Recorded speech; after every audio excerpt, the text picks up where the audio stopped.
Volunteering is great. You get to go to another country, travel, meet new friends, and help people. It must be good because we see celebrities doing it all the time, right? Not necessarily. Welcome to the dark side of volunteering overseas. Unskilled versus skilled labour.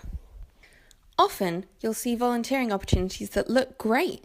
Work with animals, help conserve marine life, build houses for people who don't have them.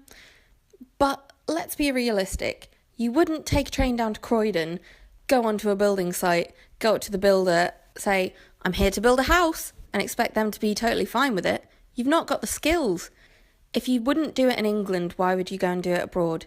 A lot of these companies don't offer any training and employ local people to come in and fix your work after you've gone home for a lot less money than you've paid to go there. Instead of spending £1,000 going abroad to build houses or wells or teach English when you don't have the skills, think, how could that money be more use to people? And instead, maybe think about donating. Before you book one of these excursions, think to yourself, would I be happy giving the amount of money I'm paying to this company directly to the cause? If the answer's no, chances are you kind of just want a holiday. Go ahead and book one, guilt-free. The white saviour complex. For a lot of people, volunteering is a completely selfless deed. Before you volunteer to go abroad, you should think about why you're doing it. Do you just want the satisfaction that comes from helping others? Or do you think you could really make a difference to someone's life? Too short term.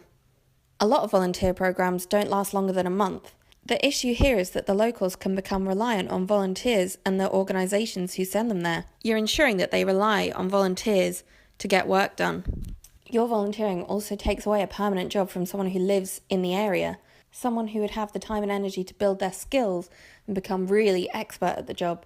At orphanages, many of the children will have had a very dark past and might be suffering from severe psychological issues, including abandonment issues.